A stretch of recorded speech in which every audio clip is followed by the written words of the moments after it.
dito sa kanya meron tong windshield. Ito kasi yung ina-adjust to.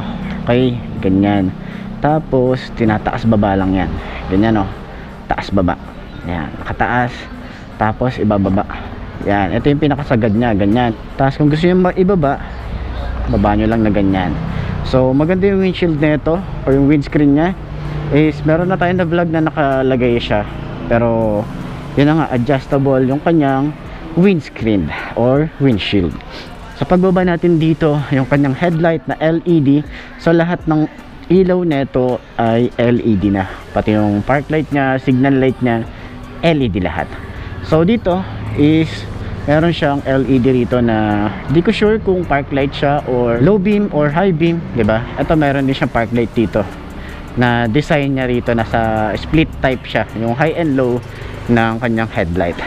So dito sa bandang gilid nung headlight is meron siyang parang carbon fiber finish. Tapos may mga design siya rito na glossy gray, may maliliit siyang details dito. So dito sa part na to, pagbaba is matte finish. Tsaka meron siyang butas dito. And then yung aggressive yung kanyang looks dito, oh. Meron siyang mga sharp design. Alam mo yun, parang naging pangil to. Parang naging winglet siya. And then kulay blue. Gusto ko yung pagka-blue niya, meron siyang mga glitter effect pag nilapitan mo siya lalo. Ayan o. Then dito sa side, meron siyang parang carbon fiber finish. Hindi lang ako sure kung carbon lodi talaga to. Okay? Dito naman sa likod oh, close siya.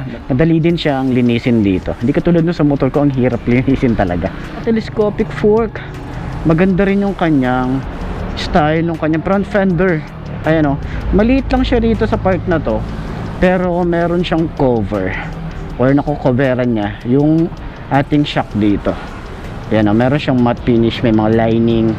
Ma-appreciate mo yung mga ganitong design. Yung matte, yung sinasabi ko palagi na makikita mo yung mga lining sa matte finish.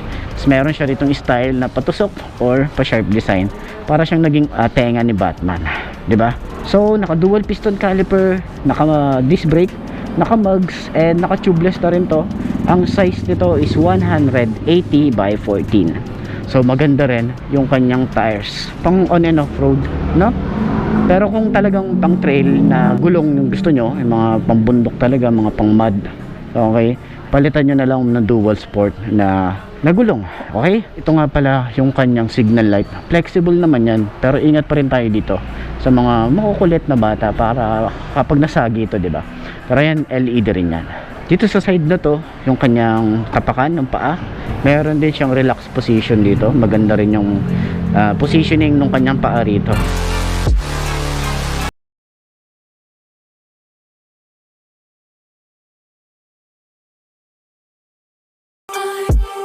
Yung hanggang dito yung kanyang extension ng paa. So yung iba kasi may extension pa dito. Pero kung gusto nyo ng extension ng paa dito, ito, baba nyo lang to. Yan o, ganda rin ng style na ito. Parang mga pang PCX yung datingan. Tsaka ano siya, nakatago. Ayan o, parang sumasabay lang siya dito, yung design niya, para dito sa foot pegs, para sa angkas. Malapad siya, hindi siya yung masakit sa paa dito, diba? Parang relax din yung ating OBR dito. Dito sa gilid, meron din siya mga design, matte finish din yan. May mga lining, may mga palubog yan na design, no? Ma-appreciate mo yung mga ganitong design. And then ito rin, oh, ang ganda ng looks niya rito. And side stand, meron siyang kill switch. Yun, oh, ito yung sensor niya. Yan, pag pinapatay ito. Ito yung design dito sa may side, yung KPB 150. Tapos ito kasi hindi siya coated, pwede mong tanggalin, no? Yung iba kasing decals or mga sticker is parang nakadikit talaga dito sa pintura. Pero ito, lahat ng mga ano niya, sticker niya is pwede nyo tanggalin. So dito naman sa side, meron din siyang parang carbon fiber finish dito. Tapos wala siyang kickstart dito. Ang bulking tingnan nung kanyang panggilid, matte finish, tapos stylish, futuristic talaga yung datingan. Pero siya mga details dito na talagang okay tingnan eh. Maganda siya eh. Meron din siyang tire hugger. Yun oh, flexible din yan. Naka monoshock, ayun yung shock niya. Tapos adjustable naman yan. So dito naman sa side na to, meron din siyang harang. Dito oh, meron siyang rubber. Hindi siya masyadong malapit, no? Nandun siya mismo sa may bandang dulo. Okay, meron na siyang tire hugger, may mudguard pa siya. So, konti na lang yung putik na tatalsik sa inyo. Yung kanyang mugs, yan, maganda rin. And then, ito rin ay tubeless na rin. Tapos, yung brand nga pala na ito is Cordial. Maganda na rin yung tires na ginamit dito. Tapos, tubeless. So, ang size dito is 120, 70 by 14. Ito naman, yung itsura nung kanyang grab bar. So, glossy gray. Magkabukod yung assembly niya. Hindi ako sure kung magkabukod siya or magkadugtong. Kasi meron siyang bolts dito. Dito naman sa likod is parang meron siyang carbon fiber finish. Itong part na to. And then yung kanyang taillight is meron siyang design na letter T. Dito rin may letter T rin siya rito. And then yung taillight niya, ito yung park light niya, yung letter T. So huwag niyo lang babasahin ng T, T. Okay?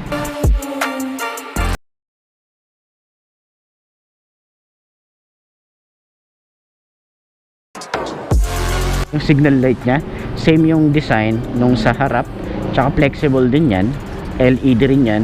Meron siyang plate light dito, reflector, yung lagayan ng plate dito metal, naka disc brake, naka single piston caliper.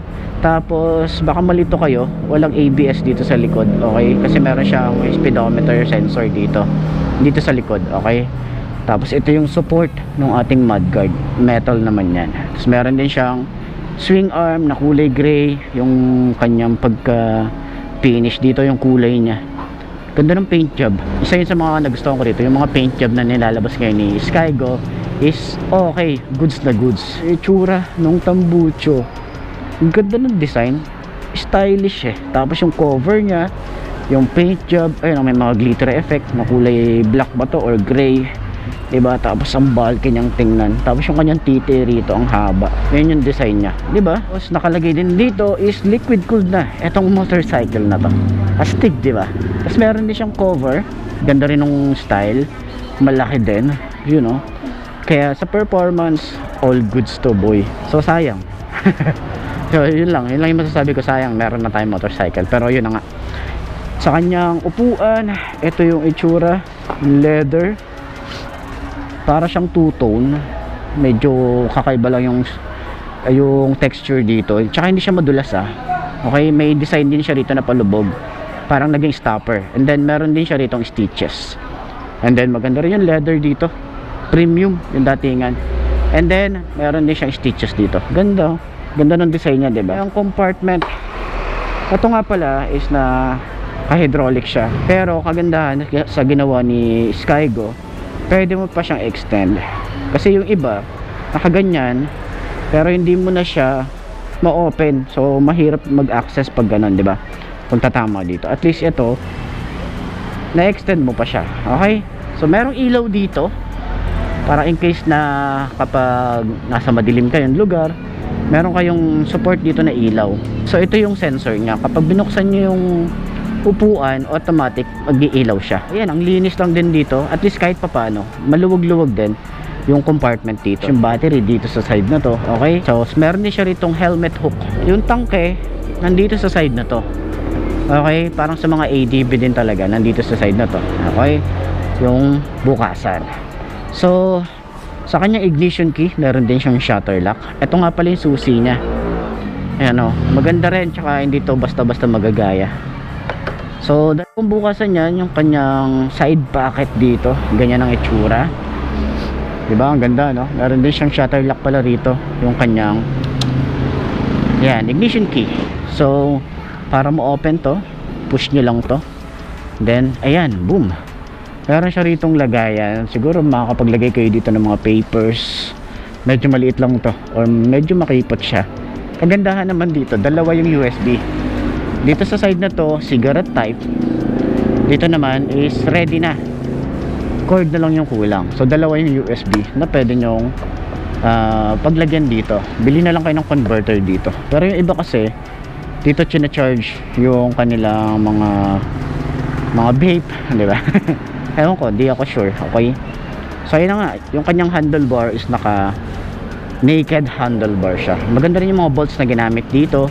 Yung mga switches niya looks goods naman siya, no? All goods naman kung tutuusin. So eto naman, meron siyang flasher, high and low, hazard, signal light, and busina. Sa lever malapad din siya, smooth lang din, makapit yung kanyang grip. Meron din siya ditong parang lagay ng ano, bar and side mirror, pwede kayo maglagay. So dito sa side meron siyang on and off, parang naging ano to, kill switch to, kill switch or parang idling stop parang ganun yung ano, katulad dun sa mga Honda, di ba may idling stop sila, or sa Yamaha naman is SSS or start and stop system. Meron din sila rito on and off nung kanyang park light and headlight, okay, electric starter. Sa throttle niya mababaw, yan. Sa panel gauge is naka full digital na siya, nakapalibot siya ng parang carbon fiber finish. Ganda ng dashboard niya rito. Tapos yung lagayan dito, yung sa naked handlebar, yan, may mga nabibiling ganito no, astig no, parang ang gandang lagyan doon sa motor ko. Try natin sakyan. Before nasakyan ko na to, pero ayan ang itsura niya, yun, ganyan ang itsura kapag naka side stud yung motorcycle na to.